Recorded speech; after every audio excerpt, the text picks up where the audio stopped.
सतनाम करता पुरख निर्भव निर्वैर अकाल मूर्त अजूनी सैभं गुर प्रसाद। ज्यों बुलावे त्यों बोले स्वामी, कुदरत कवण हमारी। साध संग नानक जस गायो, जो प्रभु की अट प्यारी। जो हमरी विद होती मेरे सतगुरा, साबित तुम हर जानो आपे। हम रुलते फिरते कोई बात न पूछता, गुर सतगुर संग कीरे हम थापे। धन धन गुरु नानक जन केरा, जित मिले चुके सब सोच संतापे। वाहिगुरु जी का खालसा, वाहिगुरु जी की फतेह। आपको जी कोई फिर करो, हाथी लगाओ। वाहिगुरु जी का खालसा, वाहिगुरु जी की फतेह। एक बार की गल है कि सारी संगत इकट्ठी होकर असी दर्शन दीदार करन जा रहे सां श्री अनंदपुर साहब, तख्त श्री केसगढ़ साहब। तख्त श्री केसगढ़ साहब, श्री अनंदपुर साहब संगत ने मन बनाया कि दर्शन करन जाना। सारे इकट्ठे होए ते एक गड्डी की, ਉਹਦੇ ਵਿੱਚ बैठ गए। ਜਿਹੜਾ एक पक्खा कोई शोर कर रहा है अगर वो बंद कर दो तो बड़ी मेहरबानी आपकी।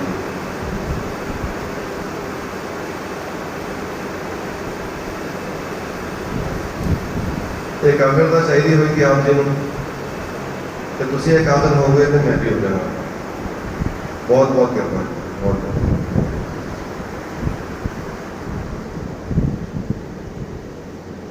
गर्मी गुरमी ना सोचना, थोड़ी देर की गल है, गर्मी लगेगी नहीं तुहानू अगर तुसी शब्द को सुरत विच आन दिता। ऐसी गल भी रहा वैसे तो बेनती करिए भी सतगुरु जी तुहाडी कृपा नाल सुरत का, साडी सुरत का शब्द विच मिलाप हो जाए। ये जी किसी भी क्षण हो सकता एक, और इन्ना ही काफी है, कोई ज़्यादा टाइम नहीं चाहिए होता वो वास्ते। वो इन्नी जिस वेले हो जाएगा ना, जे टाइम चाहिए बीज बस जगह पर आना चाहिए। जो असी बीज पाने ना, नाम बीज संतोष सुभागा, जो नाम का बीज है वो सही जगह पर पै जाए बस, तो बीज तो साबित है ही। जा रहे सां असी दर्शन करने वास्ते श्री केसगढ़ साहब अनंदपुर साहब। संगत सारी नाल सी, एक गुरसिख वीर मेरे नाल बैठे। और सुभाविक गल है जो असीं जाने ना उत्थे ते रस्ते में बहुत सारे गुरुद्वारा साहब है ना, तुसीं रिस्पॉन्स दोगे तो मैं अगे चलांगा। तो गुरुद्वारा साहब है ना बहुत सारे, बड़ी पावन धरती है हरियाणा पंजाब, बड़े सारे गुरुद्वारा साहब है, बड़े सारे गुरु स्थान है। तो सुभाविक गल है असीं जदों किसी गुरु घर को लंघते हैं असीं की करते हैं, मतलब मत्था टेकते हैं। इतों तुम लंघते हो कभी अगे पिछे अपने काम जा रहे हो, थोड़ा घर तुम ना लीए इतों के लगो 14 बुला गुरुद्वारे के बाहरों तो तुम हाथ मत्था एवं टेक के लंघते हो कि महाराज का अंदर प्रकाश है, असी मत्था टेक के। हुण वो जिहड़े स्थान ने उत्थे गुरुद्वारा साहब तो लंघ रहा सी, यात्रा हो रही है, मतलब कि गड्डी चल रही है। तो जोड़ा गुरुद्वारा आवे, जी संगत सारी हाथ जोड़े मत्था टेके तो चलो अगे लंघ जाइए, हाथ जोड़िए मत्था टेके तो अगे लंघ जाइए। एवं होंदा तुसीं भी जानते हो तो एवं करते हो, जो गड्डी जाते हैं तो एवं करते हैं। ਉਹ ਜਿਹੜੇ ਇੱਕ ਮੇਰੇ ਨਾਲ ਗੁਰਸਿੱਖ ਵੀਰ ਬੈਠਾ ਸੀਗਾ, ਉਹ ਨਾ ਕਿਸੇ ਵੀ ਥਾਂ ਤੇ ਉਹਨੇ ਮੱਥਾ ਨਹੀਂ ਟੇਕਿਆ, ਕਿਸੇ ਵੀ ਗੁਰਦੁਆਰੇ ਦੇ ਅੱਗੇ ਮੱਥਾ ਨਹੀਂ ਟੇਕਿਆ। ਜਿਵੇਂ ਅਸੀਂ ਟੇਕਦੇ ਰਹੇ ਐਵੇਂ ਉਹਨੇ ਮੱਥਾ ਨਹੀਂ ਟੇਕਿਆ। ਤੇ ਮਨ ਵਿੱਚ ਇੱਕ ਕਿਉਰਿਓਸਿਟੀ ਪੈਦਾ ਹੁੰਦੀ ਹੈ, ਮਤਲਬ ਇੱਕ ਉਤਸੁਕਤਾ ਪੈਦਾ ਹੁੰਦੀ ਹੈ ਜਾਣਨ ਦੀ, ਪੁੱਛਣ ਦੀ ਕਿ ਵੀ ਇਹ ਕੀ ਗੱਲ ਹੋਈ। ਪਰ ਉਹਨਾਂ ਬਾਰੇ ਮੈਂ ਚੰਗੀ ਤਰ੍ਹਾਂ ਜਾਣਨਾ ਕਿ ਉਹ ਬਹੁਤ ਪਿਆਰੇ ਗੁਰਸਿੱਖ ਨੇ, ਗੁਰੂ ਦੇ ਬਹੁਤ ਪਿਆਰ ਵਾਲੇ ਨੇ। ਜਦੋਂ ਅਸੀਂ ਬਹੁਤ ਅੱਗੇ ਪਹੁੰਚ ਗਏ, ਕੇਸਗੜ੍ਹ ਸਾਹਿਬ ਆ ਹੀ ਗਿਆ, ਤੇ ਰਸਤੇ ਵਿੱਚ ਚੁੱਪ ਕਰਕੇ ਬੈਠੇ ਰਹੇ। ਕੋਈ ਉਹਨਾਂ ਨੇ ਕਿਸੇ ਨਾਲ ਗੱਲ ਨਾ ਕੀਤੀ ਫਾਲਤੂ, ਲੇਕਿਨ ਮੱਥਾ ਵੀ ਨਹੀਂ ਟੇਕਿਆ ਕਿਸੇ ਸਥਾਨ ਤੇ। ਮੈਂ ਜਦੋਂ ਕੇਸਗੜ੍ਹ ਸਾਹਿਬ ਪਹੁੰਚ ਗਏ, ਸਾਡੇ ਕੋਲ ਰਿਹਾ ਨਹੀਂ ਗਿਆ, ਮੈਂ ਤੇ ਇੱਕ ਹੋਰ ਵੀਰ ਮੇਰਾ ਨਾਲ ਸੀ, ਤੇ ਮੈਂ ਕਿਹਾ ਯਾਰ ਇਹਨਾਂ ਨੂੰ ਪੁੱਛੀਏ ਮੱਥਾ ਨਹੀਂ ਟੇਕਦੇ ਗੁਰਦੁਆਰਾ ਸਾਹਿਬ ਲੰਗਰ ਤੇ। ਸੋਚੋਗੇ ਸਹੀ ਤੁਸੀਂ ਵੀ, ਜਦੋਂ ਅਸੀਂ ਸਥਾਨ ਤੇ ਬਾਹਰ ਲੰਘੀਏ ਤੇ ਐਵੇਂ ਸਿਰਾਂ ਝੁਕਾਈਏ ਗੁਰੂ ਗ੍ਰੰਥ ਸਾਹਿਬ ਮਹਾਰਾਜ ਸਾਹਮਣੇ ਨੇ। ਤੇ ਜਿਵੇਂ ਅਸੀਂ ਉੱਥੇ ਉਤਰਨ ਲੱਗੇ ਤਖਤ ਸ੍ਰੀ ਕੇਸਗੜ੍ਹ ਸਾਹਿਬ, ਉੱਥੇ ਉਤਰਨ ਤੋਂ ਪਹਿਲੇ ਮੈਂ ਉਹਨੂੰ ਕਿਹਾ, ਮੈਂ ਕਿਹਾ ਤੁਹਾਨੂੰ ਇੱਕ ਗੱਲ ਕਰਨੀ ਹੈ ਇੱਕ ਮਿੰਟ। ਕਹਿਣ ਲੱਗੇ ਕੀ ਗੱਲ ਦੱਸੋ। ਬੜੇ ਪਿਆਰ ਨਾਲ ਉਹਨੇ ਮੈਨੂੰ ਕਿਹਾ। ਮੈਂ ਕਿਹਾ ਜੀ ਗੁਰਦੁਆਰਾ ਸਾਹਿਬ ਸਾਰੇ ਇੰਨੇ ਸਾਰੇ ਧਰਮ ਗੁਰੂ ਸਥਾਨ ਲੱਗੇ ਨੇ, ਮਹਾਰਾਜ ਦੇ ਸਥਾਨ ਲੱਗੇ ਨੇ, ਮਹਾਰਾਜ ਦਾ ਪ੍ਰਕਾਸ਼ ਹੈ ਹਰ ਜਗ੍ਹਾ ਤੇ, ਤੁਸੀਂ ਮੱਥਾ ਨਹੀਂ ਟੇਕਿਆ ਕਿਤੇ। ਉਹਨਾਂ ਨੇ ਬੜਾ ਸੋਹਣਾ ਜਵਾਬ ਦਿੱਤਾ। ਉਹ ਜਵਾਬ ਅਗਰ ਸਾਨੂੰ ਸਮਝ ਆ ਜਾਏ, ਮੈਂ ਇਹ ਨਹੀਂ ਕਹਿੰਦਾ ਕਿ ਤੁਸੀਂ ਗੁਰਦੁਆਰੇ ਆ ਕੇ ਮੱਥਾ ਨਹੀਂ ਟੇਕਣਾ, ਮੈਂ ਇਹ ਨਹੀਂ ਕਹਿ ਰਿਹਾ, ਪਰ ਮੱਥਾ ਟੇਕਣ ਦਾ ਭਾਵ ਕੀ ਹੈ, ਮੱਥਾ ਟੇਕਣ ਦਾ ਮਤਲਬ ਕੀ ਹੈ, ਮੱਥਾ ਟੇਕਣ ਦਾ ਰਿਜ਼ਲਟ ਕੀ ਹੈ। ਇੱਕ ਹੁੰਦੀ ਹੈ ਕਿਰਿਆ ਜੋ ਅਸੀਂ ਕਰ ਰਹੇ ਹਾਂ। ਹੁਣ ਇਹ ਵੀ ਆ ਕੇ ਮੱਥਾ ਟੇਕ ਰਹੇ ਨੇ, ਕੋਈ ਵੀ ਆ ਕੇ ਜਿਹੜਾ ਆਉਂਦਾ ਮੱਥਾ ਟੇਕਦਾ, ਕੁਦਰਤੀ ਗੱਲ ਹੈ। ਇੱਕ ਸਾਨੂੰ ਆਦਤ ਹੀ ਪੈ ਰਹੀ ਹੈ, ਅਸੀਂ ਆ ਕੇ ਮੱਥਾ ਟੇਕਦੇ ਹਾਂ, ਕੋਈ ਮਾੜੀ ਗੱਲ ਨਹੀਂ ਹੈ। ਮੱਥਾ ਟੇਕਣਾ ਬਣਦਾ ਹੈ, ਮੱਥਾ ਟੇਕਣਾ ਚਾਹੀਦਾ ਹੈ। ਮੱਥਾ ਟੇਕਣਾ ਵੀ ਸਿਰਫ ਗੁਰੂ ਗ੍ਰੰਥ ਸਾਹਿਬ ਅੱਗੇ ਹੀ ਚਾਹੀਦਾ ਹੈ, ਹੋਰ ਕੋਈ ਮੱਥਾ ਟੇਕਣ ਦੇ ਲਾਇਕ ਵੀ ਨਹੀਂ ਹੈ। ਮਨਸਾ ਪੂਰਨ ਸ਼ਰਨਾ ਜੋਗ, ਇਹ ਇਸ ਜੋਗਾ ਹੈਗਾ ਕਿ ਜਿਹਦੀ ਸ਼ਰਨ ਵਿੱਚ ਆਇਆ ਜਾ ਸਕਦਾ ਹੈ ਕੇਵਲ ਤੇ ਕੇਵਲ ਗੁਰੂ ਗ੍ਰੰਥ ਸਾਹਿਬ ਮਹਾਰਾਜ ਜੀ ਨੇ। ਮੱਥਾ ਟੇਕਣ ਵਾਸਤੇ ਹੋਰ ਕੋਈ ਹੈ ਹੀ ਨਹੀਂ ਸੰਸਾਰ ਤੇ। ਖੰਡਾ ਬ੍ਰਹਮੰਡਾਂ ਵਿੱਚ ਸਿਰਫ ਇੱਕੋ ਸਥਾਨ ਜੇ ਜਿੱਥੇ ਮੱਥਾ ਟੇਕਿਆ ਜਾਣਾ ਚਾਹੀਦਾ ਹੈ, ਉਹ ਹੈ ਸਾਹਿਬ ਸ੍ਰੀ ਗੁਰੂ ਗ੍ਰੰਥ ਸਾਹਿਬ ਮਹਾਰਾਜ। ਹੋਰ ਕਿਤੇ ਮੱਥਾ ਟੇਕਣਾ ਵੀ ਨਹੀਂ ਚਾਹੀਦਾ। ਨਮਸਤੁਲ ਪ੍ਰਣਾਮੇ, ਨਮਸਤੁਲ ਪ੍ਰਣਾਮੇ ਕੀ ਮਤਲਬ ਹੋਇਆ? ਨਮਸਕਾਰ ਹੈ ਤੈਨੂੰ, ਤੂੰ ਪ੍ਰਣਾਮ ਕਰਨ ਦੇ ਯੋਗ ਹੈ। हे ਵਾਹਿਗੁਰੂ ਤੂੰ ਪ੍ਰਣਾਮ ਕਰਨ ਦੇ ਯੋਗ ਹੈ। ਤੂੰ ਉਹ ਹਸਤੀ ਹੈ ਜਿਹਨੂੰ ਪ੍ਰਣਾਮ ਕੀਤਾ ਜਾ ਸਕਦਾ ਹੈ, ਹਰ ਇੱਕ ਨੂੰ ਪ੍ਰਣਾਮ ਨਹੀਂ ਕੀਤਾ ਜਾ ਸਕਦਾ। ਕੇਵਲ ਗੁਰੂ ਗ੍ਰੰਥ ਸਾਹਿਬ ਮਹਾਰਾਜ ਨੇ ਜੋ ਪ੍ਰਣਾਮ ਕਰਨ ਦੇ ਯੋਗ ਨੇ, ਬਸ ਇੱਕੋ ਬਾਹਰ ਹਸਤੀ ਹੈ ਇਸ ਸੰਸਾਰ ਦੀ। ਉਹਨਾਂ ਨੂੰ ਪੁੱਛਿਆ ਤੁਸੀਂ ਮੱਥਾ ਨਹੀਂ ਟੇਕਿਆ? ਉਹਨਾਂ ਨੇ ਇੱਕ ਸ਼ਬਦ, ਇੱਕ ਪੰਕਤੀ ਬਾਣੀ ਦੀ ਬੋਲੀ, ਕਹਿੰਦੇ ਤੁਧਨੋਂ ਨਿਵਣ, ਬੋਲੋਗੇ? ਤੁਧਨੋਂ ਨਿਵਣ ਮੰਨਣ ਤੇਰਾ ਨਾਮ। ਸਾਰੇ ਬੋਲਾਂਗੇ ਇੱਕ ਵਾਰੀ, ਤੁਧਨੋਂ ਨਿਵਣ ਮੰਨਣ ਤੇਰਾ ਨਾਮ। ਤੇਰੇ ਅੱਗੇ ਨਿਵਣਾ, ਤੇਰਾ ਨਾਮ, ਤੇਰੇ ਨਾਮ ਨੂੰ, ਤੇਰੀ ਮਰਿਆਦਾ ਨੂੰ, ਤੇਰੀ ਬਾਣੀ ਨੂੰ ਮੰਨ ਲੈਣਾ ਹੀ ਤੇਰੇ ਅੱਗੇ ਨਿਵਣਾ ਹੈ।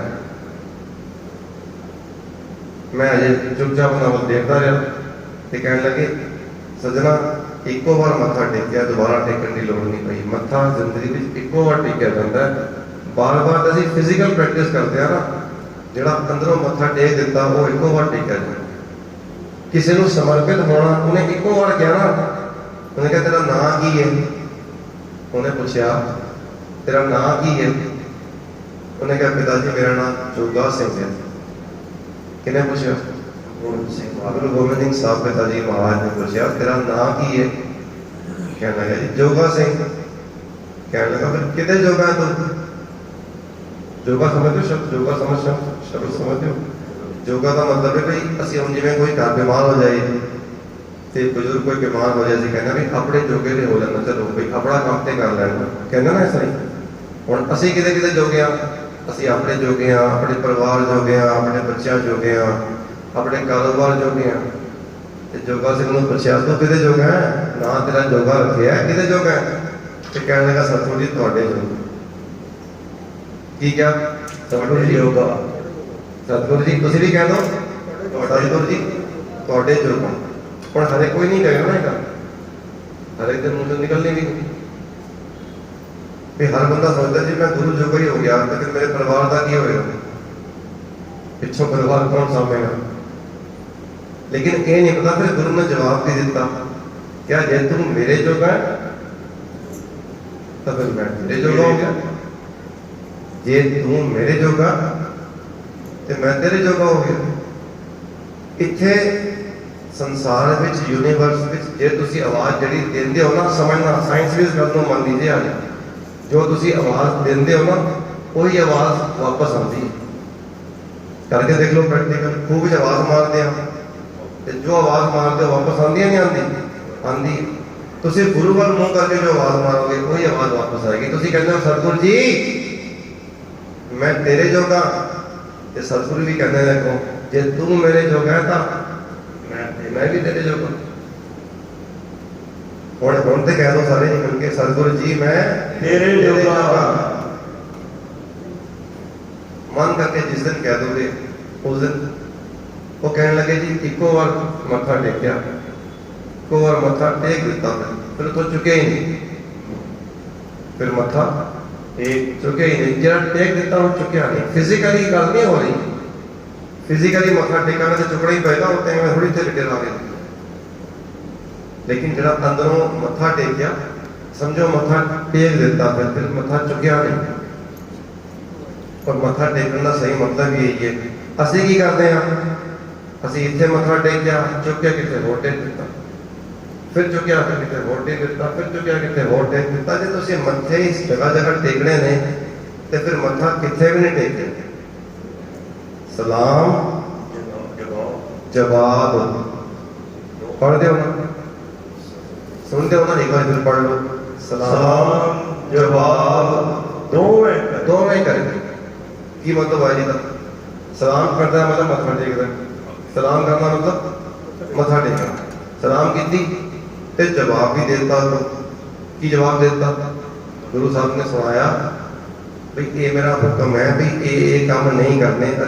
असी कहना ना डॉक्टर ने जवाब देता क्यों कहने, जो कोई बीमार होवे करता बंदा बहुत ज्यादा, कोई दोस्त मित्र बीमार होया होवे ते उन्होंने डॉक्टर कहते जी मैं हुण कुछ नहीं कर सकता, मैं हुण मेरे वाल दा नहीं रहा। तो असीं कहना डॉक्टर ने जवाब दे दिता, एवं असीं गुरु नूं जवाब दे देना कि मेरे वाल दा नहीं, ये काम जो तुसीं कह रहे हो करना, ये जवाब देना। सलाम ते करते हैं, सलाम करनों ਆਪਾਂ सब तो अगे हैं, सलाम जवाब दोवें करके। तो सतगुरु जी कहते हैं, सतगुरु ने पूछा महाराज जी ये जवाब तो मैं देता, थोड़ी गल तो नहीं मनी, तो मेरा सलाम किया तो प्रवान कर लोगे ना। कहते नहीं, मुंडो पुथा जाए, मुंडो पुथा जाए, मुंडो मतलब बेस तो ही उठा गया, बेकार हो गया, तेरा सलाम किया भी तो जवाब दिता तो बेकार है ही। तुसी भी घर मातावां यूज करती होगे शब्द मेरे ख्याल ना।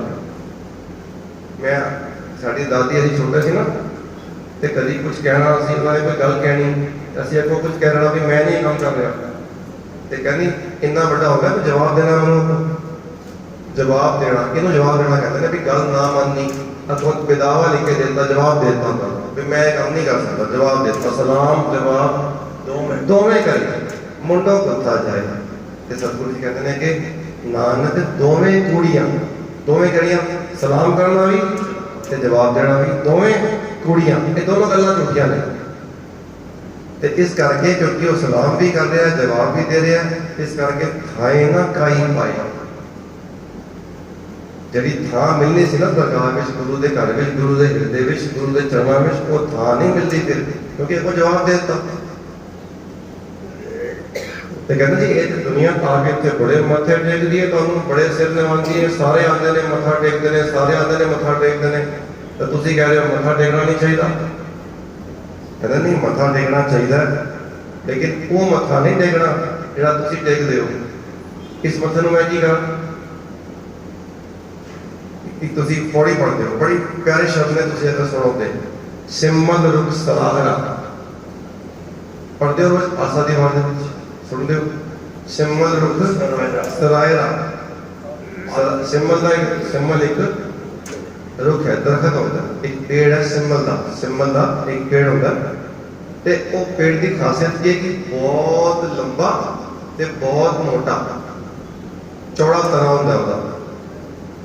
ਕੀ ਹੁੰਦਾ ਜੀ, ਸਿੰਬਲ ਦਾ ਜਿਹੜਾ ਰੁੱਖ ਹੁੰਦਾ ਹੈ, ਉਹ ਸਿੰਬਲ ਦਾ ਪੇੜ ਹੁੰਦਾ ਹੈ, ਦਰਖਤ ਹੁੰਦਾ ਹੈ, ਉਹ ਬਹੁਤ ਲੰਬਾ, ਬਹੁਤ ਉੱਚਾ, ਬਹੁਤ ਚੌੜਾ। ਮਹਾਰਾਜ ਨੇ ਲਿਖਿਆ ਬਾਣੀ ਵਿੱਚ, ਸਿੰਬਲ ਰੁੱਖ ਸਰਾਇਰਾ ਆਦ ਦੀਰਘ। ਦੀਰਘ ਮਤਲਬ ਵੱਡਾ, ਸਰਾਇਰਾ ਸਿੱਧਾ, ਸਰਾਇਰਾ ਮੀਨਸ ਸਿੱਧਾ, ਅਤ ਦੀਰਘ, ਅਤ ਦੀਰਘ ਮਤਲਬ ਬਹੁਤ ਉੱਚਾ, ਤੇ ਅਤ ਮੁੱਚ, ਮੁੱਚ ਮਤਲਬ ਚੌੜਾ। ਮੁੱਚ ਤੁਸੀਂ ਪੜ੍ਹਦੇ ਹੋ ਨਾ, ਹੁਣੇ ਪੜ੍ਹ ਕੇ ਆਉਂਦੇ ਹੋ, ਸਾਧ ਕੀ ਸੋਭਾ ਮੂੰਚ ਤੇ ਮੂਚੀ। ਮੂੰਚ ਤੇ ਮੂਚੀ ਮਤਲਬ ਵੱਡੀ ਤੋਂ ਵੱਡੀ, ਜ਼ਿਆਦਾ ਤੋਂ ਜ਼ਿਆਦਾ। ਉਹ ਮੂੰਚ ਦਾ ਸ਼ਬਦ ਹੈ, ਇੱਥੇ ਵੀ ਵਰਤਿਆ ਸਤਿਗੁਰੂ ਜੀ ਨੇ। ਸਾਧ ਕੀ ਸ਼ੋਭਾ ਮੂੰਚ ਤੇ ਉੱਚੀ, ਸਾਧ ਕੀ ਸ਼ੋਭਾ ਮੂੰਚ ਤੇ ਮੂਚੀ। ਉਹ ਮੂੰਚ ਸ਼ਬਦ ਇੱਥੇ ਵਰਤਿਆ। ਕੀ ਵਰਤਿਆ? ਸਿੰਮਲ ਰੁੱਖ ਸਰਾਇਰਾ ਅਤ ਦੀਰਘ ਅਤ ਮੁੱਚ। ਬਹੁਤ ਵੱਡਾ, ਬਹੁਤ ਚੌੜਾ, ਬਹੁਤ ਵੱਡਾ ਦਰਖਤ। ਓਏ ਜੇ ਆਵੇਂ ਆਸ ਕਰ। ਓਏ ਕੌਣ? ਜਿਹੜੇ ਪੰਛੀ ਆਉਂਦੇ ਨੇ, ਪੰਛੀ ਆਉਂਦੇ ਨੇ ਤੇ ਉਸ ਦਰਖਤ ਦੇ ਉੱਤੇ ਬਹਿਣਾ ਚਾਹੁੰਦੇ ਨੇ। ਕਿਹੜੇ ਦਰਖਤ ਦੇ ਉੱਤੇ? ਸਿੰਬਲ ਦੇ ਦਰਖਤ ਦੇ ਉੱਤੇ ਬਹਿਣਾ ਚਾਹੁੰਦੇ ਨੇ। ਓਏ ਜੇ ਆਵੇਂ ਆਸ ਕਰ। ਪਕਸ਼ੀ ਜਿਹੜਾ ਆਉਂਦਾ ਹੈ ਉਹ ਆਸ ਕਰਕੇ ਤੇ ਆਏਗਾ ਨਾ, ਇਸ ਆਸ ਨਾਲ ਆਏਗਾ ਵੀ ਚਲੋ ਮੈਨੂੰ ਰੁੱਖ ਦੇ ਉੱਤੇ ਛਾਂ ਮਿਲ ਜਾਏਗੀ, ਮੈਂ ਬੈਠ ਸਕਦਾ, ਮੈਨੂੰ ਖਾਣ ਨੂੰ ਕੋਈ ਫਲ ਫੁੱਲ ਮਿਲ ਜਾਏਗਾ, ਇसी ਵਜ੍ਹਾ से आएगा। ਉਹ ਓਏ ਜੇ ਆਵੇਂ ਆਸ ਕਰ ਜਾਏ ਨਿਰਾਸ਼ੇ ਕਿਤ। ਲੇਕਿਨ ਉਹ ਨਿਰਾਸ਼ ਹੋ ਕੇ ਜਾਂਦੇ ਨੇ। ਕਿਉਂ? ਮਹਾਰਾਜ ਨੂੰ ਪੁੱਛਿਆ ਵੀ ਜਿਹੜਾ ਪਕਸ਼ੀ ਆਇਆ ਉਹ ਨਿਰਾਸ਼ ਕਿਉਂ ਹੋਇਆ? ਕਹਿਣ ਲੱਗੇ ਕਿਉਂਕਿ ਫਲ ਫਿੱਕੇ। ਫਲ ਫਿੱਕੇ, ਸਿੰਬਲ ਦਾ ਰੁੱਖ ਹੈ ਤੇ ਬੜਾ ਵੱਡਾ, ਪਰ ਫਲ ਫਿੱਕੇ ਨੇ। ਇਹਦੇ ਵਿੱਚ ਗੱਲ ਸਾਡੀ ਕੀ ਚੱਲ ਰਹੀ ਹੈ? ਟੌਪਿਕ ਕੀ ਚੱਲ ਰਿਹਾ ਹੈ? ਸਲਾਮ। ਸਾਰਾ ਟੌਪਿਕ ਚੱਲ ਰਿਹਾ ਹੈ ਸਲਾਮ ਤੇ ਜਵਾਬ ਦਾ, ਚੁੱਕਣ ਦਾ, ਨਿਭਣ ਦਾ, ਮੱਥਾ ਟੇਕਣ ਦਾ ਟੌਪਿਕ ਚੱਲ ਰਿਹਾ ਕਿ ਅਸੀਂ ਮੱਥਾ ਤੇ ਟੇਕਦੇ ਹਾਂ ਤੇ ਜਿਹੜਾ ਮੱਥਾ ਨਹੀਂ ਟੇਕਦਾ ਤੇ ਮੱਥਾ ਟੇਕਦਾ, ਉਹ ਦੋਵਾਂ ਡਿਫਰੈਂਸ ਕੀ ਹੈ? ਮੱਥਾ ਟੇਕਣਾ ਕਿਉਂ ਚਾਹੀਦਾ ਹੈ? ਮੱਥਾ ਟੇਕਣ ਦਾ ਭਾਵ ਕੀ ਹੈ? ਮੱਥਾ ਟੇਕਣ ਦਾ ਮਤਲਬ ਕੀ ਹੈ? ਅਸੀਂ ਕੀ ਸਾਡਾ ਸਰੀਰ ਮੱਥਾ ਟੇਕੀ ਜਾ ਰਹੇ ਜਾਂ ਕਿਸੇ ਅੰਦਰੋਂ ਵੀ ਚੁੱਕੇ ਹਾਂ ਗੁਰੂ ਕੇ ਕਦੀ? ਅੰਦਰੋਂ ਚੁੱਕਣ ਦਾ ਮਤਲਬ ਦੱਸਿਆ ਗੁਰੂ ਸਾਹਿਬ ਨੇ, ਹੁਣੀ ਇੱਕ ਵਾਰ ਰਿਵਾਈਜ਼ ਕਰ ਲਈ। ਇੱਕ ਬੇਨਤੀ ਕਰਾਂ ਚਾਹਣਾ ਤੁਹਾਡੇ ਸਾਰਿਆਂ ਦੇ। ਹੁਣ ਜਿਵੇਂ ਤੁਸੀਂ ਇੱਥੇ ਬੈਠੇ ਹੋ ਨਾ, ਤੇ ਕੋਈ ਨਾ ਕੋਈ ਆਏਗਾ ਇੱਥੇ ਮੱਥਾ ਟੇਕੇਗਾ ਤੇ ਪਰਿਕਰਮਾ ਕਰੇਗਾ, ਤੇ ਤੁਸੀਂ ਸਾਰੇ ਉਹਨਾਂ ਵੱਲ ਵੇਖਦੇ ਹੋ ਜੋ ਆਉਂਦੇ ਨੇ। ਉਸ ਦਿਨ ਕੀ ਹੁੰਦਾ?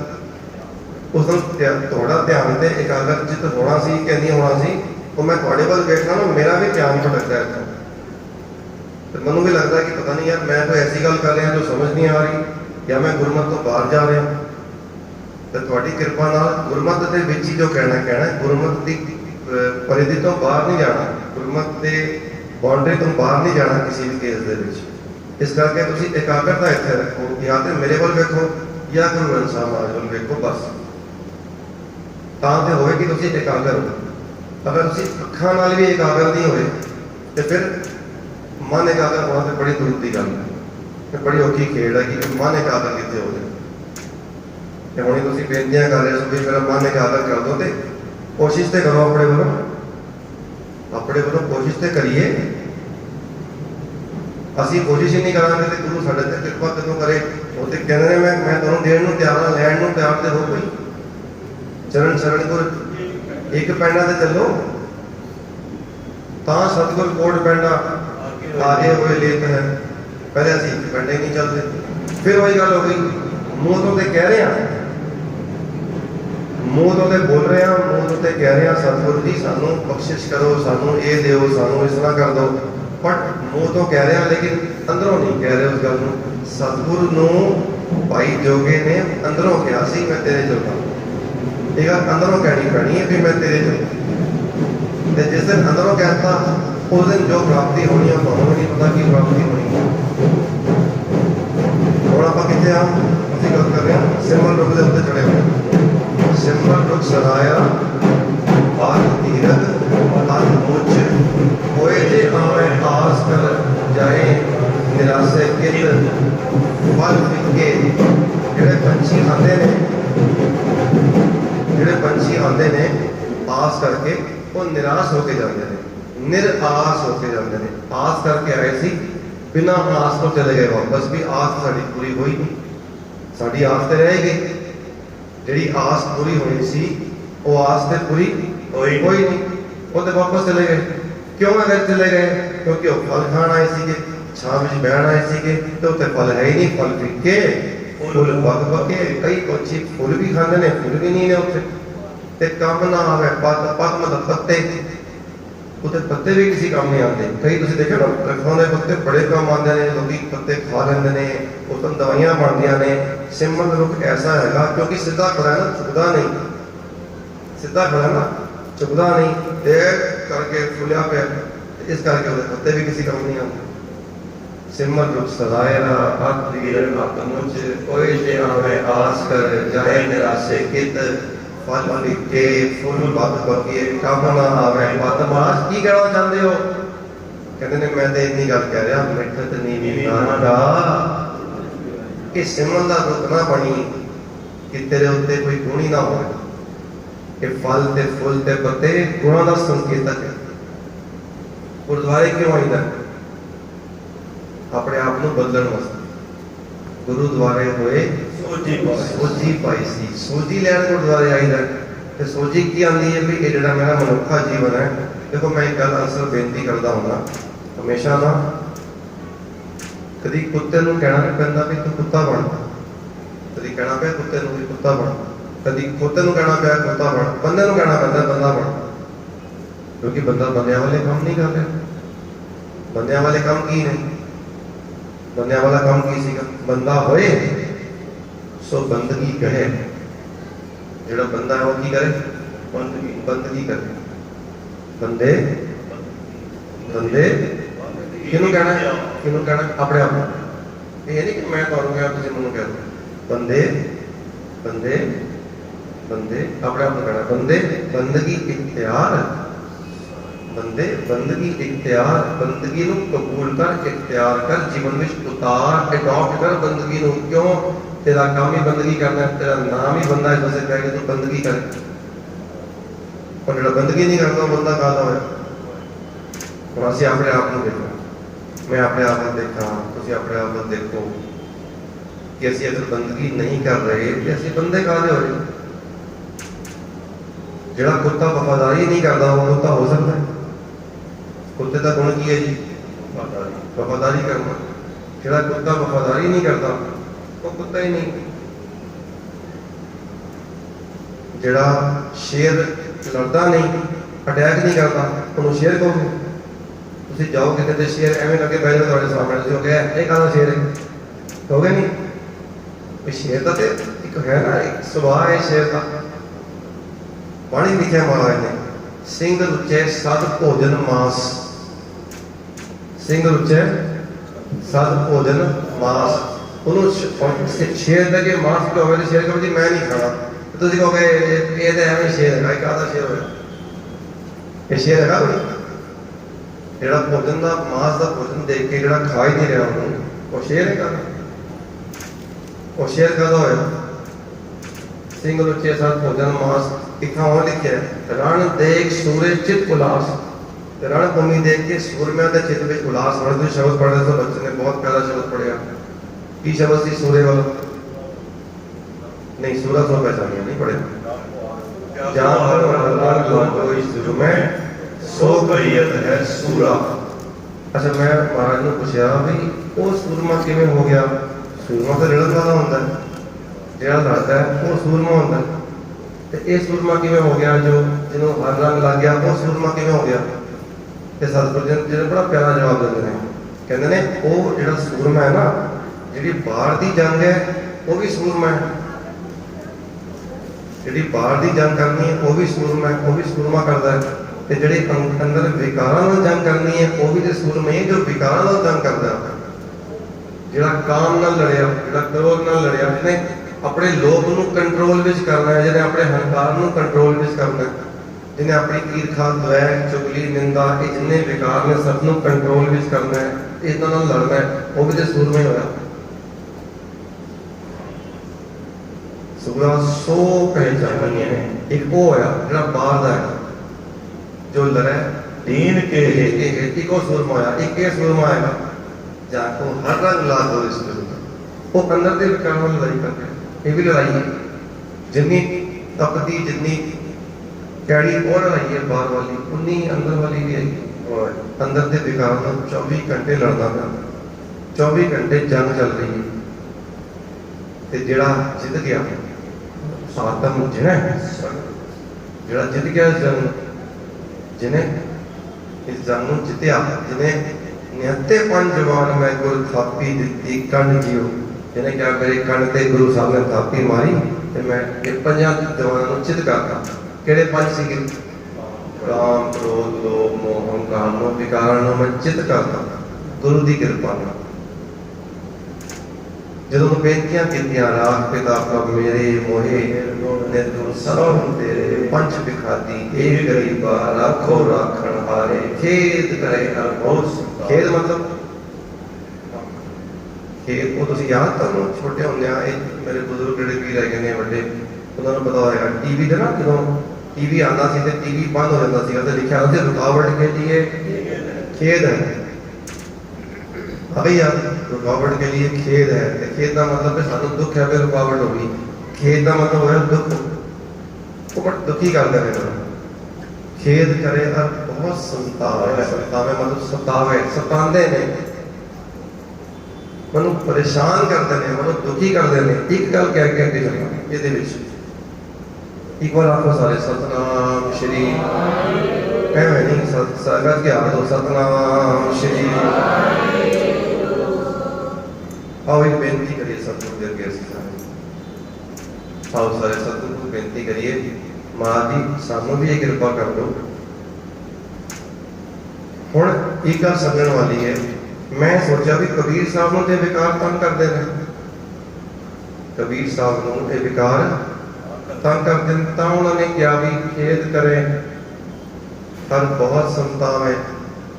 किना बारे क्या जी एक बार सबको क्लियर कर दिए किना बारे क्या जी ये कारण है काम क्रोध लोभ मोह अहंकार ईर्ष्या द्वेष जो भी एक विकार ने जो भी साडे अंदर बुराइयां ने ये सानू तंग कर दिया ने। सतगुरु जी कृपा कर दो असी छुड़ जाइए ना तो।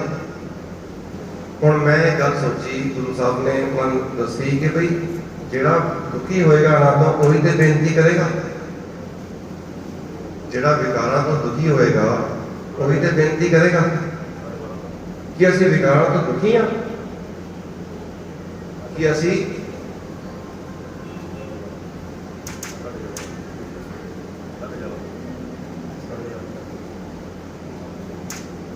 ਵਿਕਾਰਾਂ ਤੋਂ ਦੁਖੀ ਹਾਂ। ਦੱਸੋ ਮੈਨੂੰ आ जाओ थोड़ा प्रेम दे विच शब्द वाल आओ इधर आओ।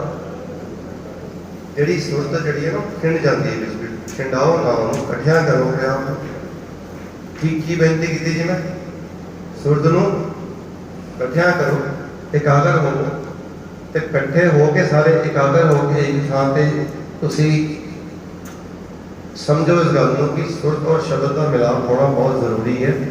हुण बेनती कर रहे सी कबीर साहब ने बेनती की बई खेद करें पर बहुत संताप है।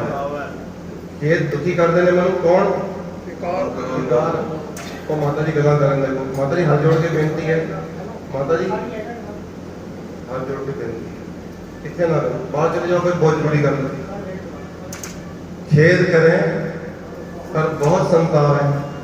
और वो दुखी होया तां उन्हें बेनती की असी दुखी नहीं है विकारां तो कि दुखी हाँ। दसो अपने वक्त आत्मा के देखो कि असी काम तो दुखी हाँ, कि असी क्रोध तो दुखी हाँ, असी तो क्रोध करते हैं। जे दुखी होंगे तो क्यों कहते बार बार कि सानू बचा लो बचा लो बचा लो। असी उपरों उपरों कही जाने असी लोग तो दुखी हाँ, असी तो रोज इतने अरदास करते हैं सतगुरु जी साडे काम काज विच होर बरकत पाओ होर बरकत पाओ होर बरकत पाओ। एक मकान हैगा दूसरा दिओ, दो हैगे ने तीसरा दिओ, चार गड्डियां हैगियां ने पंजवी दिओ। जे असी दुखी होंदे इन्हां गल्लां तो ते की असी बेनतियां करदे असी की कर रहे हैं असी बेनतियां कर रहे हैं शरीर तो उत्तों ते कह रहे हैं उत्तों ते कह रहे हैं राज पिता प्रभ मेरे मोहे निर्गुण सगुण तेरे पंच भिखारी ए गरीबा राखो राखण हारे खेद करे और बहुत संतावे, आयो शरण तुम्हारे अगे कर कर हारियो। कन्ने को भांति मैं बड़ी कोशिशां कीतियां, मैं बहुत कोशिशां कीतियां, कर कर हारियो। कन्ने को भांति छोड़े कदमों नहीं, छड़दे नहीं मनु में। की नहीं छड़ते? काम नहीं छड़ता, क्रोध नहीं छड़ता। मैं अपने वालों बड़िया कोशिशां कीतियां कि ये विकार मैनू छड़ देन, पर छड़दे नहीं। और क्यों? मैनू हैरानी इस गल दी है, मैनू हैरानी इस गल दी है कि असीं इन्ने चिर तो बेनतियां कर रहे होइए ते साडा काम ना होवे। कोई तुहाडा होवे ना, मिनिस्टर लगा होवे या कोई थाने का SHO होवे, तो तुसीं उन्होंने कहो भी ये मेरा काम करना है, इस इलाके का तेरे हिस्से तेरे जुरिसडिक्शन दे विच आंदा है, तेरी उहदे विच आंदा है, मतलब तेरी पावर दे विच आंदा, ते मेरा एक काम कर दे। वो कहना एवें करा दा, कहना नहीं कहना जी। ते असीं किन्ने चिर तो गुरु नूं ये बेनतियां कर रहे हैं, महाराज जी विकारां तो बचा लो, ते असीं हुण तक अगर नहीं बचे ते की गुरु की गलती है? असीं बेनती अंदरों कीती नहीं कदी, असीं बेनती अंदरों कीती नहीं, असीं उपरों उपरों बेनती कर रहे हैं, पर अंदरों असीं इहदा स्वाद भी लैंदे हां, विकारां दा स्वाद लैंदे हां। कि असीं मोह छोड़ दिता अपने बच्चों का, कि असीं लोभ छोड़ता अपने बच्चों को, कि असीं होर दौलत कमाने की इच्छा नहीं रखते, कि असीं ऑफिस में किसी रैंक पे है तो होर उच्चा जाने की इच्छा नहीं रखते हैं। हाँ, ये विकारां नूं सतगुरु नूं कहना भी कंट्रोल में रख दो महाराज जी, एक सीमा दे विच रख दो, जिन्ना को जरूरी जीने वास्ते उन्ने को सानू चाहिए ने। और मेरा ये विषय नहीं है, मेरा सब्जेक्ट की सीगा कि असी सलाम जवाब दोवें करे, मुंडो कुत्था जाए, नानक दोवें कुड़िया खाए ना खाई पाए। तो मैं महाराज को चलो पूछा तो उन्होंने कहा जी ये सारे जिहदा निचोड़ है तो ये जो शरीर करके निभना है ये जरूरी क्यों है? शरीर करके निभना भी जरूरी है, लेकिन शरीर के निभण नाल कुछ नहीं होएगा। कि मैं सतगुरु जी ने पूछा तुसीं कोई एग्जाम्पल दो, कहते ने अपराधी दुणा निवे, अपराधी दुणा निवे जो हंता मिर जाए। जिवें हंता नहीं होता, हंता मतलब शिकारी, जिहड़ा मिर्ग नूं मारन वाला वो होंदा है, शिकारी होंदा है, वो इवें निभ के जाता भी मिर्ग मैनूं देख ना लवे किते, ते थोड़ा नहीं चुकदा वो आम चुकन तो भी डबल चुकदा है, लिप भी जाता है, मुड़ ही जाता है, टेढ़े हो जाता है, क्योंकि तो निशाना लगाना होता है।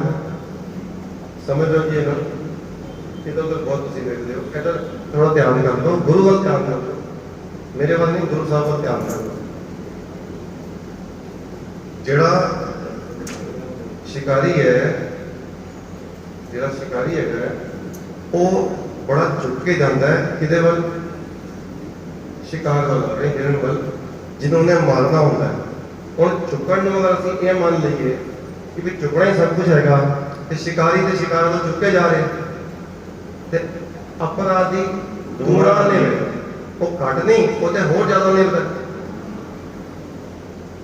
ते जिहड़ा अपराधी नहीं है वो ना भी निभे। एक मैं तुहानूं गल पहले भी बेनती की है, एक बार कह के जरूर जावांगा अज। एक बार सारे आप दो सतनाम श्री वाहिगुरू। जिहड़ा गुरु ग्रंथ साहब महाराज है ना, ये साडा संविधान है। संविधान समझते हो? संविधान समझते हो सारे? पढ़े लिखे हो सारे? अंग्रेजी में कॉन्स्टिट्यूशन कहते हैं, कॉन्स्टिट्यूशन है। गुरु ग्रंथ साहब साडा कॉन्स्टिट्यूशन है। एक देश का संविधान होता है, कॉन्स्टिट्यूशन होता है, उहदे विच की होता है? उहदे विच लिखिया होता है कि तुसीं की करना है ते की नहीं करना। ये करोगे तो तुहानूं तुहाडे ते गुरु खुश होएगा, ये करोगे तो गुरु तुहाडे ते खुश नहीं होएगा। ये संविधान विच वो कंट्री दे संविधान विच लिखिया होता है कि ये करन ते सज़ा मिलेगी, ये करन ते तुसीं ठीक करोगे। यानी कि ये तुहाडे लॉज ने, ये डूज ने और ये डू नॉट्स ने। ये गल्लां करन वालियां ने ते ये गल्लां नहीं करन वालियां ने। साडा भी संविधान गुरु ग्रंथ साहब है। ते हुण तुसीं मैनूं एक गल होर दसो कि अपने देश के संविधान अगे असीं मत्था टेकदे हां? कि ਅਸੀਂ ਦੇਸ਼ ਦੇ ਸੰਵਿਧਾਨ ਅੱਗੇ ਸਿਰਫ ਮੱਥਾ ਟੇਕਦੇ ਹਾਂ? ਦੱਸੋ।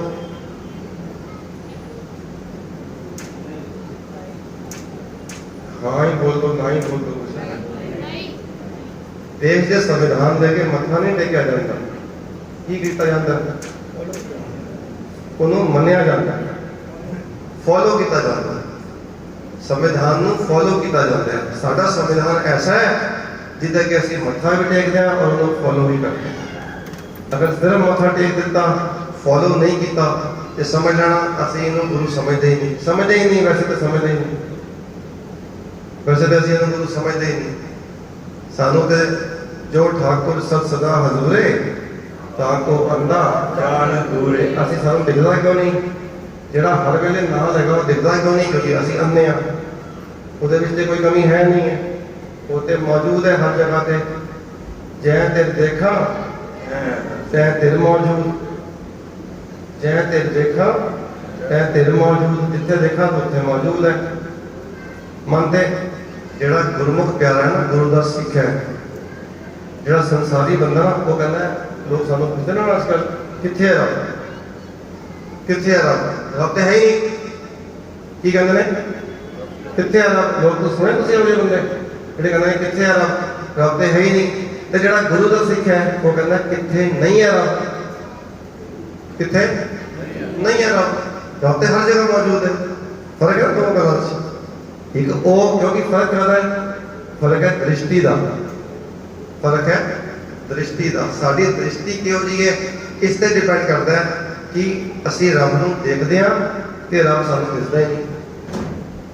ਹੁਣ ਜਿਹਨੂੰ ਰੱਬ ਦਿਸਦਾ ਹੈ, ਰੱਬ ਉਹਨੂੰ ਵੇਖਦਾ ਹੈ, ਹਰ ਵੇਲੇ ਉਹਦੇ ਨਜ਼ਦੀਕ ਹੈ। ਜੈ ਜੈ ਪੇਖੋ, ਇਹਦਾ ਕੀ ਮਤਲਬ ਬਣੇਗਾ? ਜਿੱਥੇ ਜਿੱਥੇ ਮੈਂ ਉਹਨੂੰ ਵੇਖਣਾ ਉੱਥੇ ਉੱਥੇ ਉਹ ਹਜ਼ੂਰ ਹੈ। ਜੇ ਮੈਂ ਵੇਖਦਾ ਨਹੀਂ ਤੇ ਕੋਈ ਹਜ਼ੂਰ ਨਹੀਂ। ਜਿਹੜਾ ਨਹੀਂ ਵੇਖਦਾ ਉਹਦੇ ਵਾਸਤੇ ਕੋਈ ਹਜ਼ੂਰ ਨਹੀਂ ਹੈ। ਜਿਹੜਾ ਵੇਖਦਾ ਉਹਦੇ ਵਾਸਤੇ ਉਹ ਹਰ ਵੇਲੇ ਹਜ਼ੂਰ ਬੈਠਾ ਹੈ। ਹਜ਼ੂਰ ਕਦ ਦੂਰ ਬਤਾਓ, ਪੜੋਗੇ?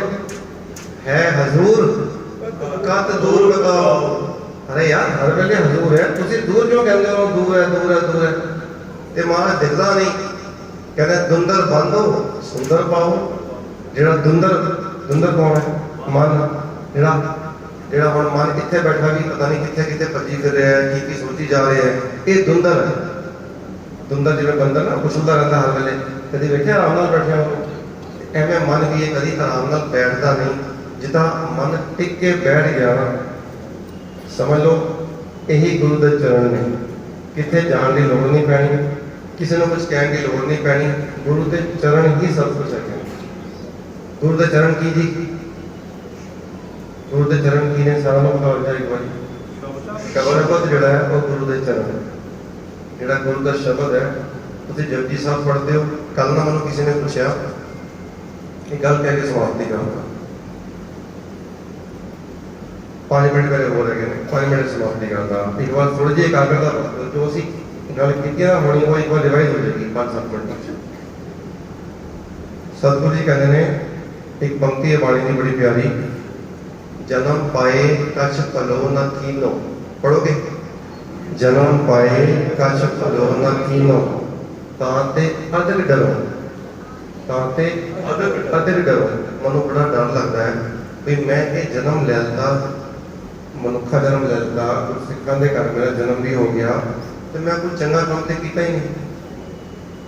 इस करके मैं बड़ा डर लगता है। ते अगे पूछा भी तुसी की नहीं किया? कहते ने मन बच क्रम हर गुण नहीं गाए। पढ़ोगे? मन बच क्रम हर गुण नहीं गाए, एक जी सोच धरो। मेरे मन में हर वेले एक सोच पैदा हो गई है कि मैं मन करके, वचन करके ते कर्म करके परमात्मा के गुण नहीं गाए। मन करके, वचन करके ते कर्म करके। मनसा वाचा कर्मणा मैं देखे दोजख जाओ, आपस को तीरक कर्माने औरंग को ललमात। मनसा वाचा कर्मणा मैं देखे दोजख जाओ। और मेरे को समा कर देता कि मैं विस्तार नहीं कर सकता। इतने आ जाइए, मन करके, वचन करके ते कर्म करके। जिहड़ी बंदगी करनी होती है ना, एक पंक्ति असीं पढ़ते हैं, ਤਨ ਮਨ ਧਨ ਸਭ ਸੌਂਪ ਗੁਰ ਕੋ। ਹੁਣ ਤੁਸੀਂ ਮੈਨੂੰ ਦੱਸੋ ਮਨ ਕਿਵੇਂ ਸੌਂਪੀਦਾ ਗੁਰੂ ਨੂੰ? ਅਸੀਂ ਮਨ ਕਰਕੇ ਪਰਮਾਤਮਾ ਦੇ ਗੁਣ ਗਾਉਂਦੇ ਹਾਂ, ਮਨ ਇਕਾਗਰ ਕਰਕੇ ਵਾਹਿਗੁਰੂ ਵਾਹਿਗੁਰੂ ਕਰਦੇ ਹਾਂ, ਮਨ ਇਕਾਗਰ ਕਰਕੇ ਜਪਜੀ ਸਾਹਿਬ ਪੜ੍ਹਦੇ ਹਾਂ। ਸਮਝ ਲੈਣਾ ਅਸੀਂ ਮਨ ਗੁਰੂ ਨੂੰ ਅਰਪਣ ਕਰ ਦਿੱਤਾ। ਪਹਿਲੀ ਕੰਡੀਸ਼ਨ ਪੂਰੀ ਹੋ ਗਈ ਜੀ। ਸਾਧ ਸੰਗਤ ਜੀ ਇੱਕ ਵਾਰ ਆਖੋ ਸਤਨਾਮ ਸ਼੍ਰੀ ਵਾਹਿਗੁਰੂ। ਪਹਿਲੀ ਕੰਡੀਸ਼ਨ ਪੂਰੀ ਹੋ ਗਈ। ਮਨ ਕਰਕੇ ਅਸੀਂ ਕੀ ਕੀਤਾ? ਪਰਮਾਤਮਾ ਦੇ ਗੁਣ ਗਾਏ ਤੇ ਅਸੀਂ ਮਨ ਉਹਦੇ ਅਰਪਣ ਕਰਤਾ। ਹੁਣ ਅਸੀਂ ਆਪਣੇ ਮਨ ਦੇ ਅਕੋਰਡਿੰਗ ਨਹੀਂ ਚੱਲਦੇ, ਹੁਣ ਅਸੀਂ ਜੋ ਗੁਰੂ ਕਹਿੰਦਾ ਉਹਦੇ ਅਕੋਰਡਿੰਗ ਚੱਲਦੇ ਹਾਂ। ਅਸੀਂ ਮਨ ਗੁਰੂ ਦੇ ਅਰਪਣ ਕਰਤਾ। ਹੁਣ ਧਨ ਅਰਪਣ ਕਿਵੇਂ ਕਰਨਾ? ਤੁਸੀਂ ਆਪਣੇ ਧਨ ਦਾ ਇੱਕ ਮਹੱਤਵਪੂਰਨ ਹਿੱਸਾ ਜੋ ਤੁਹਾਨੂੰ ਸਮਝ ਆਉਂਦਾ ਹੈ, ਸਤਿਗੁਰੂ ਦਾ ਹੁਕਮ ਦਸਵੰਧ ਕੱਢਣ ਦਾ, ਤੁਸੀਂ ਧਨ ਵੀ ਅਰਪਣ ਕਰ ਦਿਓ। ਜਿੱਥੇ ਲੋੜ ਹੈਗੀ ਗਰੀਬ ਗੁਰਬੇ ਦੀ ਸੇਵਾ ਕਰ ਦਿਓ, ਉਹ ਤੁਸੀਂ ਬਹੁਤ ਕਰਦੇ ਹੋ। ਹੁਣ ਆ ਗਿਆ ਧਨ ਕਿਵੇਂ ਅਰਪਣ ਕਰਨਾ। ਇਹ ਤਨ ਜਿਹੜਾ ਸਰੀਰ ਹੈ ਇਹਨੂੰ ਕਿਵੇਂ ਅਰਪਣ ਕਰਨਾ? ਉਹਦੇ ਜਵਾਬ ਵਿੱਚ ਇੱਕ ਪੰਕਤੀ ਮੈਨੂੰ ਯਾਦ ਆਉਂਦੀ ਹੈ ਭਗਤ ਕਬੀਰ ਦੀ ਜੀ, ਬੜੀ ਪਿਆਰੀ ਪੰਕਤੀ ਹੈ। ਉਹ ਕਹਿੰਦੇ ਨੇ ਤਨ ਨਾ ਬੁੰਨਣਾ ਸਭ ਤਜਿਓ ਹੈ ਕਬੀਰ। ਇਹਨਾਂ ਬੋਲੋ ਪਹਿਲੇ, ਤਨ ਨਾ ਬੁੰਨਣਾ ਸਭ ਤਜਿਓ ਹੈ ਕਬੀਰ। ਕਬੀਰ ਸਾਹਿਬ ਨੇ ਤਨਨਾ ਔਰ ਬੁਨਣਾ ਛੋੜ ਦਿੱਤਾ। ਤਨਨਾ ਬੁਨਣਾ ਕੀ ਸੀਗਾ? ਵਰਤ ਰੱਖਣੇ ਛੋੜ ਦਿੱਤੇ, ਕੰਮ ਨਹੀਂ ਛੋੜਿਆ।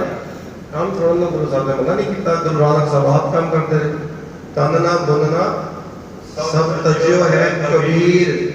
ਕਬੀਰ ਸਾਹਿਬ ਨੇ ਤਨਨਾ ਬੁਨਣਾ ਛੋੜਦਾ। ਲੋਕ ਤਨਦੇ ਬੁਨਦੇ ਨਾ, ਲੋਕੀ ਵਰਤ ਰੱਖ ਰਹੇ ਨੇ, ਲੋਕੀ ਸ਼ਰਾਧ, ਅੱਜ ਕੱਲ੍ਹ ਸ਼ਰਾਧ ਦਾ ਫੈਸ਼ਨ ਚੱਲ ਰਿਹਾ ਹੈ, ਲੋਕੀ ਸ਼ਰਾਧ ਕਰ ਰਹੇ ਨੇ, ਲੋਕੀ ਇਹ ਕੰਮ ਕਰ ਰਹੇ ਨੇ, ਤੀਰਥਾਂ ਤੇ ਜਾ ਰਹੇ ਨੇ।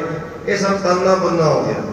ਇਹ ਤਨਨਾ ਬੁਨਣਾ ਨਹੀਂ ਕਰ ਰਹੇ ਕਬੀਰ ਸਾਹਿਬ। ਹੁਣ ਕਹਿੰਦੇ ਨੇ ਮੈਂ ਕੀ ਕੀਤਾ? ਕਬੀਰ ਨੂੰ ਪੁੱਛਿਆ ਕਰਨ, ਹਰ ਕਾ ਨਾਮ ਲਿਖ ਲਿਓ ਸ਼ਰੀਰ, ਹਰ ਕਾ ਨਾਮ ਲਿਖ ਲਿਓ ਸ਼ਰੀਰ, ਹਰ ਕਾ ਨਾਮ ਲਿਖ ਲਿਓ ਸ਼ਰੀਰ, ਹਰ ਕਾ ਨਾਮ ਲਿਖ ਲਿਓ ਸ਼ਰੀਰ, ਹਰ ਕਾ ਨਾਮ ਲਿਖ ਲਿਓ ਸ਼ਰੀਰ, ਹਰ ਕਾ ਨਾਮ ਲਿਖ ਲਿਓ ਸ਼ਰੀਰ, ਹਰ ਕਾ ਨਾਮ ਲਿਖ ਲਿਓ ਸ਼ਰੀਰ, ਹਰ ਕਾ ਨਾਮ ਲਿਖ ਲਿਓ ਸ਼ਰੀਰ। ਹੁਣ ਮੈਂ ਆਪਣੇ ਸਰੀਰ ਦੇ ਕਬੀਰ ਸਾਹਿਬ ਕਹਿੰਦੇ ਨੇ ਸਾਰੇ ਸਰੀਰ ਤੇ ਹਰੀ ਦਾ ਨਾਮ ਲਿਖ ਲਿਆ। ਹੁਣ ਤੁਹਾਨੂੰ ਕੀ ਲੱਗਦਾ ਹੈ? ਕਬੀਰ ਸਾਹਿਬ ਨੇ ਹੱਥਾਂ ਉੱਤੇ ਰਾਮ ਲਿਖ ਲਿਆ, ਅੱਖਾਂ ਉੱਤੇ ਰਾਮ ਲਿਖ ਲਿਆ, ਮੱਥੇ ਉੱਤੇ ਰਾਮ ਲਿਖ ਲਿਆ, ਸਰੀਰ ਤੇ ਰਾਮ ਲਿਖ ਲਿਆ, ਵਾਹਿਗੁਰੂ ਲਿਖ ਲਿਆ ਸੀ ਵੀ? ਇਹ ਨਹੀਂ ਕੀਤਾ। ਫਿਰ ਕੀ ਕੀਤਾ? ਫਿਰ ਕੀ ਕੀਤਾ? ਆਪਣਾ ਤਨ ਅਰਪਣ ਕਰ ਦਿੱਤਾ। ਹੁਣ ਅੱਖਾਂ ਨਾਲ ਉਹ ਕਰਮ ਕਰਦਾ ਹੈ ਜੋ ਗੁਰੂ ਕਹਿੰਦਾ। ਹੁਣ ਅੱਖਾਂ ਮਾੜੇ ਪਾਸੇ ਨਹੀਂ ਦੇਖਦੀਆਂ, ਕੰਨਾਂ ਨਾਲ ਉਹ ਸੁਣਦਾ ਹੈ ਜੋ ਗੁਰੂ ਕਹਿੰਦਾ ਕਰਨਾ। ਹੁਣ ਮਾੜੀ ਗੱਲਾਂ ਨਹੀਂ ਸੁਣਦੇ, ਨਿੰਦਿਆ ਚੁਗਲੀ ਨਹੀਂ ਸੁਣਦੇ, ਝੂਠ ਨਹੀਂ ਸੁਣਦੇ, ਜ਼ਬਾਨ ਝੂਠ ਨਹੀਂ ਬੋਲਦੀ। ਹੱਥ ਕਰ ਹਰ ਕਰਮ, श्रवण हर कथा, हर दरगाह नानक उजल मथा। उस्तत मन में कर निरंकार, मन में ते उस्तत कर ही रहा। मन इस तरह दिता ते तन दे उत्ते अपने तन नूं इस तरह कर लिया कि तन दे कर्म जिहड़े सी ना वो हरि दे कर्म करने शुरू करते। जिहड़े हुण पैर ने वो चलन चलो मार्ग गोबिंद, हुण वो गुरु दे पासे वल तुरदे ने।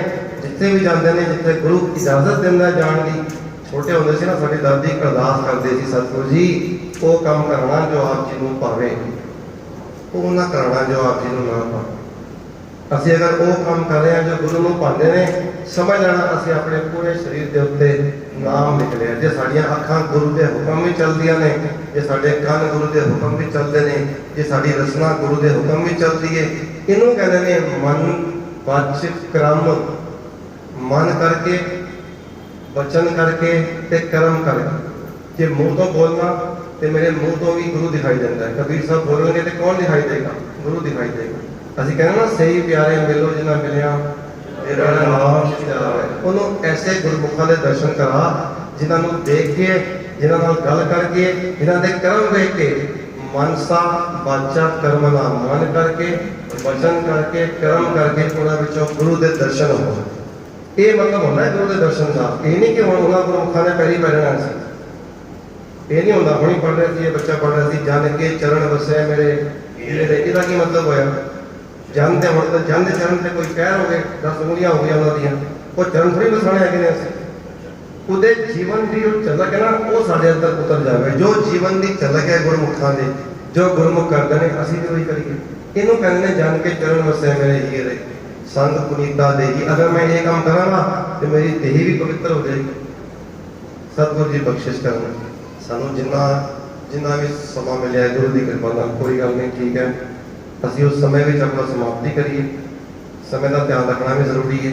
ਇਹ ਬਹੁਤ ਸੋਹਣਾ ਉਪਰਾਲਾ ਪ੍ਰਬੰਧਕ ਕਮੇਟੀ ਵੱਲੋਂ, ਕਿਉਂਕਿ ਮੈਂ ਜਦੋਂ ਮੈਨੂੰ ਵੀਰ ਜੀ ਨੇ ਫੋਨ ਕਰਕੇ ਕਿਹਾ ਨਾ ਵੀ ਇਹ ਸੇਵਾ ਕਰਨੀ ਹੈ ਚਰਨਜੀਤ ਵੀਰ ਜੀ ਨੇ, ਤੇ ਮੈਂ ਉਸ ਵੇਲੇ ਸੋਚਿਆ ਵੀ ਹਾਂ ਗੁਰੂ ਹਰਿਰਾਏ ਸਾਹਿਬ ਨੇ ਵੀ ਦਵਾਖਾਨਾ ਖੋਲ੍ਹਿਆ ਸੀ। ਇਹ ਪ੍ਰਬੰਧਕ ਕਮੇਟੀਆਂ ਦੇ ਕੰਮ ਹੈਗੇ ਨੇ ਕਿ ਜਿਹੜੀ ਆਪਣੀ ਕੌਮ ਹੈ ਅਸੀਂ ਉਹਨਾਂ ਨੂੰ ਕਿਸ ਤਰ੍ਹਾਂ ਵੀ ਉੱਤੇ ਅਪਲਿਫਟ ਕਰੀਏ। ਕਿ ਉਹਨਾਂ ਨੂੰ ਅਗਰ ਮੈਡੀਕਲ ਦੀ ਪ੍ਰੋਬਲਮਸ ਹੈਗੀਆਂ ਨੇ ਤਾਂ ਮੈਡੀਕਲੀ ਫਿਟ ਰਹਿਣ, ਉਹ ਵੀ ਜ਼ਰੂਰੀ ਹੈ ਸਾਡੇ ਵਾਸਤੇ। ਤੇ ਸਾਰੇ ਉਪਰਾਲੇ ਜਿੰਨੇ ਵੀ ਸਤਿਕਾਰਯੋਗ ਪ੍ਰਧਾਨ ਸਾਹਿਬ ਦੀ ਪੂਰੀ ਟੀਮ ਨਾਲ ਆਏ ਨੇ, ਸਾਰੇ ਇੱਥੇ ਹੁਣ ਭਾਈ ਸਾਹਿਬ ਨੇ ਆਉਣਾ ਕੀਰਤਨ ਕਰਨਾ, ਤੇ ਤੁਸੀਂ ਸਾਰਾ ਇਹ ਪ੍ਰੋਗਰਾਮ ਜਿੰਨਾ ਵੀ ਤੁਹਾਡੇ ਕੋਲ ਹੋ ਸਕੇ ਸੁਣੋ। ਤੁਸੀਂ ਇੱਥੇ ਜਿੰਨਾ ਸਮਾਂ ਬੈਠ ਸਕਦੇ ਹੋ, ਜੋ ਤੁਹਾਡੇ ਕੋਲ ਸਮਾਂ ਗੁਰੂ ਨੇ ਬਖਸ਼ਿਸ਼ ਕੀਤਾ ਕਰੋ, ਅਸੀਸ ਲਓ ਗੁਰੂ ਸਾਹਿਬ ਦੀ। ਜੋ ਮੇਰੇ ਕੋਲੋਂ ਬਚਨ ਕਰੇ ਗਏ ਨੇ ਸਭ ਤੋਂ ਉੱਤਮ ਜਿਹੜੀ ਹੈ ਉਹ ਸਭ ਤੋਂ ਉੱਤਮ ਹਰ ਕੀ ਕਥਾ ਨਾਮ ਸੁਰਤ ਤਰਤ ਦੁਰਲਤਾ। ਅਸੀਂ ਅਰਦਾਸ ਕਰੀਏ ਸਤਿਗੁਰ ਦੇ ਚਰਨਾਂ ਵਿੱਚ, ਮਹਾਰਾਜ ਜੀ ਜਦ ਅਸੀਂ ਤੁਹਾਡੇ ਚਰਨਾਂ ਵਿੱਚ ਆਈਏ ਸਾਡਾ ਜਿਹੜਾ ਮਨ ਹੈ ਉਹ ਟਿਕ ਜਾਏ। ਜਿਹੜਾ ਇਹ ਮਨ ਨਾ ਇਹ ਇਕਾਗਰ ਨਹੀਂ ਹੁੰਦਾ, ਇਹ ਮਨ ਜਿਹੜਾ ਇਹ ਮਹਾ ਉਦਮਾਤਾ ਹੈ, ਬਹੁਤ ਉਦਮ ਕਰਦਾ ਹੈ, ਬਹੁਤ ਪਰੇਸ਼ਾਨ ਕਰਦਾ ਹੈ। ਤੇ ਜਿਨ੍ਹਾਂ ਨੂੰ ਇਹ ਪਤਾ ਹੋਏਗਾ, ਜਿਨ੍ਹਾਂ ਨੂੰ ਇਹ ਸਮਝ ਹੋਏਗੀ, ਇਹ ਅਰਦਾਸ ਵੀ ਉਹਨਾਂ ਦੇ ਅੰਦਰ ਨਿਕਲੇਗੀ ਕਿ ਇਹ ਮਹਾ ਉਦਮਾਤਾ। ਸਤਿਗੁਰ ਬਖਸ਼ਿਸ਼ ਕਰੇ ਸਾਡਾ ਮਨ ਗੁਰੂ ਚਰਨਾਂ ਵਿੱਚ ਸ਼ਬਦ ਵਿੱਚ ਟਿਕਣ ਦੀ ਆਦਤ ਬਣਾਵੇ। ਸਾਡੀ ਜਿਹੜੀ ਸੁਰਤ ਹੈ ਉਹ ਟਿਕਿਆ ਕਰੇ ਇੱਥੇ, ਤਾਂ ਕਿ ਸਾਨੂੰ ਗੁਰੂ ਦੀਆਂ ਬਖਸ਼ਿਸ਼ਾਂ, ਗੁਰੂ ਦੇ ਘਰ ਦੀਆਂ ਜੋ ਸਭ ਤੋਂ ਉੱਤੇ ਦੀ ਰਹਿਮਤ ਹੈ ਉਹ ਮਿਲੇ। ਜਿੰਨੀਆਂ ਭੁੱਲਾਂ ਚੁੱਕਾਂ ਗਲਤੀਆਂ ਨੇ ਉਹ ਮੇਰੀਆਂ ਜਾਣ ਕੇ ਆਪ ਜੀ ਮਾਫ ਕਰ ਦੇਣਾ। ਇਹ ਤੁਹਾਡੇ ਬੱਚੇ ਸ਼ਬਦ ਚੌਕੀ ਜੱਥਾ ਗੁਰਦੁਆਰਾ ਸੀਸਗੰਜ ਸਾਹਿਬ ਇਹ ਹਰ ਐਤਵਾਰ ਦੇ ਐਤਵਾਰ ਸਮਾਗਮ ਘਰੋਂ ਘਰੀ ਹੁੰਦੇ ਨੇ। ਆਪ ਜੀ ਨੇ ਕਿਸੇ ਨੇ ਵੀ ਇਹ ਨਾਮ ਆਪਣੇ ਲਿਖਵਾਣੇ ਹੋਣ, ਇਹਦੇ ਵਾਸਤੇ ਕੋਈ ਸੇਵਾ ਨਹੀਂ ਹੈ, ਕੋਈ ਭੇਟਾ ਨਹੀਂ ਹੈ, ਤੁਸੀਂ ਸਿਰਫ ਸਾਨੂੰ ਸੇਵਾ ਬਖਸ਼ੋ। ਘਰੋਂ ਘਰੀ ਜਾਣ ਕੇ ਸੁਖਮਨੀ ਸਾਹਿਬ ਦੀ ਕੀਰਤਨ ਦੀ ਸ਼ਬਦ ਦੀ ਵਿਚਾਰ ਦੀ ਸੇਵਾ ਜਿਵੇਂ ਤੁਸੀਂ ਟਾਈਮ ਦੋਗੇ ਉਸ ਅਕੋਰਡਿੰਗ ਅਸੀਂ ਕਰਕੇ ਗੁਰੂ ਦੀ ਖੁਸ਼ੀਆਂ ਲੈਣ ਦਾ ਯਤਨ ਕਰਦੇ ਹਾਂ।